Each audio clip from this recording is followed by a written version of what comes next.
السلام علیکم۔ ایک اسلام کا دشمن کیسے اسلام قبول کر بیٹھا، اسی کے بارے میں کہانی۔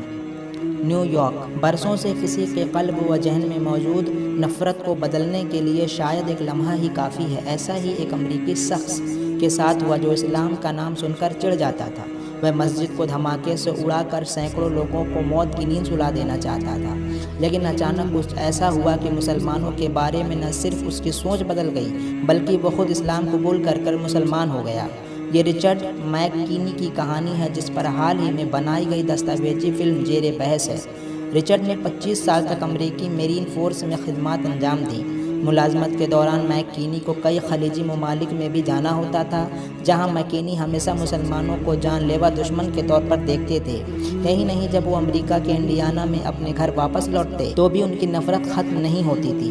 میک کینی کی نفرت اس قدر بڑھ گئی تھی کہ اگر کوئی حجاب پہننے والی خاتون مقامی اسٹور میں موجود ہوتی تو میک کینی کی اہلیہ اس کا راستہ بدل دیتی۔ بعد میں میک کینی کی نفرت اس قدر بڑھ گئی کہ اس کی بیوی بھی اسے چھوڑ کر چلی گئی۔ دستاویزی فلم کے لیے دیے گئے ایک انٹرویو میں میک کینی نے بتایا کہ انڈیانا کے منسی میں رہتے ہوئے جب بھی وہ گھر سے باہر نکلتے تو مسلمانوں کو دیکھنا پڑتا۔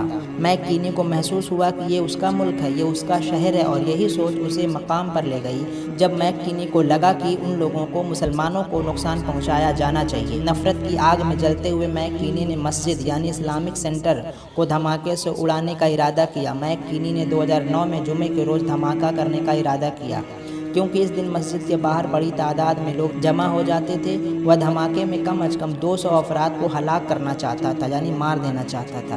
رچرڈ میک کینی کا خیال تھا کہ اس دھماکے میں کم از کم 200 افراد ہلاک اور زخمی ہوں گے، تاہم میک کینی نے ایسا کوئی کام نہیں کیا، اور اس کے پیچھے کی وجہ واقعی چونکا دینے والی ہے۔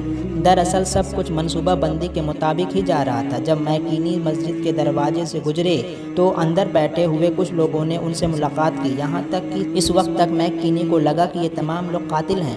میک کینی کو مدعو کرنے والے یعنی اندر بلانے والوں میں افغان مہاجر ڈاکٹر صابر بہرمی، ان کی اہلیہ بی بی بہرمی اور ایک اور مقامی شخص تھا۔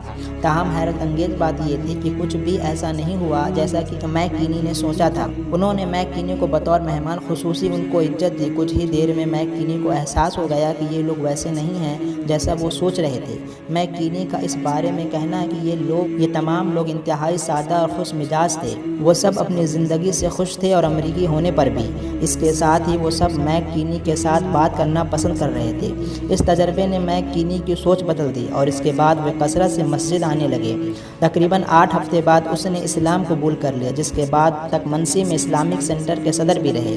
رچرڈ میک کینی کی زندگی پر ایک مختصر فلم بن چکی ہے، اور اسے 14 ستمبر سے یوٹیوب پر دیکھا جا رہا ہے۔ تو عام طور پر یہی حال ہے کہ لوگوں کو اسلام کے بارے میں غلط معلومات ہے، اور مسلمان کے بارے میں بھی۔ اس لیے ہمیں چاہیے کہ ہم اچھا اخلاق پیش کریں دوسرے مذہب کے لوگوں کے ساتھ۔ جب وہ ہم سے متاثر ہوں گے تو ان تک اسلام آئے گا، اور وہ اسلام قبول کر لیں گے۔ کہاں یہ شخص جس نے منصوبہ بنا رکھا تھا کہ 200 لوگوں کی جان لینی ہے، اور کہاں یہی وہ شخص ہے جس نے یہ فیصلہ کیا کہ اسے اسلام قبول کر لینا چاہیے۔ اور وہ لوگ جو انہوں نے دعوت دی، اچھا اخلاق پیش کیا، اس کے ساتھ اچھے سے بات چیت کری، ان کی تو خیر دنیا تو بنی ہی ہے، آخرت بھی بن گئی۔ تو ہمیں بھی اسی طریقے سے رویہ اختیار کیا جانا چاہیے۔ السلام علیکم۔